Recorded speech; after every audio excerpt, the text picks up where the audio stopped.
এই মরশুমের জন্য আইপিএল শেষ বলা যেতে পারে, বিশেষ করে কেকেআর সমর্থকদের জন্য। যদিও এখনও ফাইনাল ম্যাচটা বাকি আছে, যেখানে গুজরাট খেলতে নামবে আরসিবির বিরুদ্ধে। তবে সেই ম্যাচ নিয়ে হয়তো কেকেআর ফ্যানদের খুব একটা বেশি ইন্টারেস্ট নেই, কেননা কেকেআর ফাইনালে উঠতে পারেনি, প্লে অফসে কোয়ালিফাইও করতে পারেনি। তবে যে কারণে করতে পারেনি সেটা হলো কেকেআর দলের প্রথম হাফের চরম ব্যর্থতা এবং ক্যাপ্টেন্সির একটা বিষয় উঠে আসছে। সেই সব কিছু মাথায় রেখে এই মুহূর্তে যে খবরটা বেরিয়ে আসছে, মানে রিউমার হিসাবে, সেটা হলো কেকেআর দলে কিন্তু পরিবর্তন আসতে চলেছে। সেটা হলো ক্যাপ্টেন আজিঙ্ক্য রাহানে, তাকে হয়তো এই বছর কেকেআর দল থেকে ছেড়ে দেওয়া হবে, বাদ দিয়ে দেওয়া হবে। দেখো, অ্যাকচুয়ালি এটা গত বছরই হতে পারতো বা তার আগের বছরই হতে পারতো, যখন কেকেআর দল অকশন থেকে কোনো প্লেয়ার পেল না, একটা অচল মানুষকে নিয়ে এলো তাদের ক্যাপ্টেনের দায়িত্ব সামলানোর জন্য, আজিঙ্ক্য রাহানে। তো তখন এই জিনিসটা বোঝা গিয়েছিল যে ব্যর্থ এই বছর কেকেআর দল হবে। তো যাই হোক, এই বছর আর ব্যর্থতা নিয়ে কথা বলে লাভ নেই, যা হওয়ার হয়ে গেছে আমরা সবাই জানি। কিন্তু শেষের দিকে যে ম্যাচগুলো কেকেআর দল খেলেছে, খুব ভালো খেলেছে, সমর্থকদের বেশ আনন্দ দিয়েছে, এন্টারটেনমেন্ট করেছে বলা যেতে পারে। তো এই মুহূর্তে যেটা খবর ভেসে আসছে, যেটা রিউমর একটু আগেও বললাম, যেটা হলো আজিঙ্ক্য রাহানেকে কেকেআর দল ছেড়ে দিতে চলেছে। তবে তাকে যদি ছেড়ে দেয়, একজন তো অবশ্যই ক্যাপ্টেন লাগবে দলে। তো ক্যাপ্টেনের দায়িত্ব কে সামলাবে বা কোন প্লেয়ারকে নেওয়া হবে ক্যাপ্টেনের জন্য, সেখানেও দুটো নাম ভেসে আসছে। একটা হলো হার্দিক পান্ডিয়া এবং আরেকজন হলো ঋষভ পান্ত।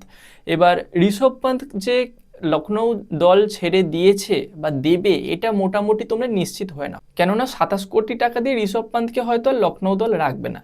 ক্যাপ্টেন হিসাবেও ব্যর্থ হয়েছে, অ্যাজ এ প্লেয়ার ব্যর্থ হয়েছে, দুদিক থেকেই। তো সেদিক থেকে দেখতে গেলে তাকে ছেড়ে দেবে। এবং সেই সঙ্গে ক্রিকবাজ একটা খবর জানিয়েও দিয়েছে, যেটা হলো লখনৌ দলের ক্যাপ্টেনের দায়িত্ব ছেড়ে দিয়েছে ঋষভ পান্ত। এবার প্লেয়ারের দায়িত্বটাও ছেড়ে দেবে বলা যেতে পারে, মানে প্লেয়ার থেকেও তাকে বাদ দিয়ে দেওয়া হবে। এবং সেই সঙ্গে আরেকটা বিষয়, যেটা হলো হার্দিক পান্ডিয়া, সেও কিন্তু মুম্বাই ইন্ডিয়ান্সের জার্সিতে তার লাস্ট ম্যাচটা খেলে ফেলেছে, এটাও মোটামুটি নিশ্চিত। এবার হার্দিক পান্ডিয়াকে নেয়ার জন্য কিন্তু অনেক ফ্র্যাঞ্চাইজি বসে আছে।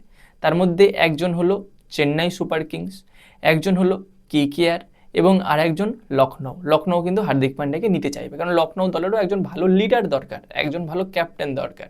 তো যদি কেকেআর দল হার্দিক পান্ডিয়াকে নিতে পারে, তো হয়তো কেকেআর দলের অনেক দিক থেকে লাভ হবে।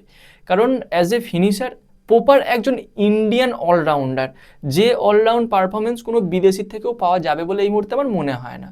তো সেই দিক থেকে যদি কোনোভাবে কেকেআর দল নিতে পারে হার্দিক পান্ডিয়াকে, এতে বলা যেতে পারে সোনায় সোহাগা। কেননা সেখানে যদি ফিনিশারের জায়গায় রিঙ্কু সিং এবং হার্দিক পান্ডিয়া দুজন একসঙ্গে খেলে, তাহলে কিন্তু আর মানে পিছন ফিরে দেখতে হবে না। এবং ঋষভ পান্তের অপশানও একটা ভালো অপশান হতে পারে, কারণ দেখো, আজিঙ্ক্য রাহানেকে তুমি যখন বাদ দিয়ে দেবে, তখন ঋষভ পান্তকে কিন্তু টপ অর্ডারে খেলানো যেতেই পারে। অ্যাজ এ ওপেনার হিসাবে তুমি দেখতে পারো ফিনালের সঙ্গে, আর নয়তো ওয়ান ডাউনেও নামানো হতে পারে। মানে যে জায়গায় অঙ্কৃশ রঘুবংশী খেলছিল, অঙ্কৃশ রঘুবংশীকে ওপেন করো ফিনালের সঙ্গে, ওয়ান ডাউনে ঋষভ পান্তকে নামাও। কিন্তু ঋষভ পান্তকে ক্যাপ্টেন্সির দায়িত্বটা হয়তো দিলে খুব একটা বুদ্ধিমানের কাজ হবে না, কারণ ঋষভ পান্ত যতদিন ভালো পারফরমেন্স করেছে বা যে সময় ভালো পারফরমেন্স করেছে, সেই সময় সে ক্যাপ্টেন ছিল না, as a player normal player ছিল। তখনই সে ভালো পারফরমেন্সটা করেছে। যখন থেকে তার ওপর ক্যাপ্টেনের দায়িত্ব এসছে, তখন থেকে কিন্তু তার পারফরমেন্স ধীরে ধীরে ডাউন হতে আছে। এবার ঋষভ পান্তের প্রতি ইন্টারেস্ট দেখিয়ে রেখেছে এই মুহূর্তে দিল্লি ক্যাপিটাল। তো দিল্লি ক্যাপিটাল তার পুরনো টিম, মানে ঋষভ পান্তের পুরনো টিম, দিল্লি ক্যাপিটালও যেতে পারে। এবার সবটা নির্ভর করছে মানে মিনি অকশনে বা ট্রেড কিভাবে হচ্ছে তার উপরে।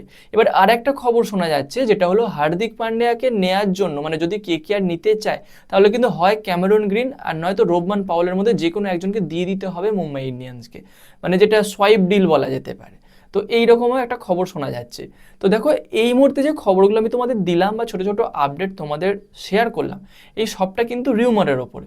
কোনোটাই যে সঠিক হবে বা হতে চলেছে এমনটা নয়। একটা খবর একেবারে কনফার্ম আছে, যেটা হলো ঋষভ পান্তের ব্যাপারটা, যে সে ক্যাপ্টেনের দায়িত্ব থেকে সরে গেছে লখনৌ দল থেকে, এইটুকুই। বাকি সবটাই কিন্তু রিউমার। তো এর পরবর্তীতে কি আপডেট আসে, সেই সমস্ত খবর আমি তোমাদের সঙ্গে অবশ্যই শেয়ার করব। আর সেই খবরগুলো পেতে চাইলে আমাদের চ্যানেলটাকে সাবস্ক্রাইব করে দিও, তার পাশে বেল আইকনটাকে অন করে দিও। তো গাইস, এই ভিডিওতে এই পর্যন্তই, দেখা হচ্ছে পরবর্তী ভিডিওতে। Bye bye.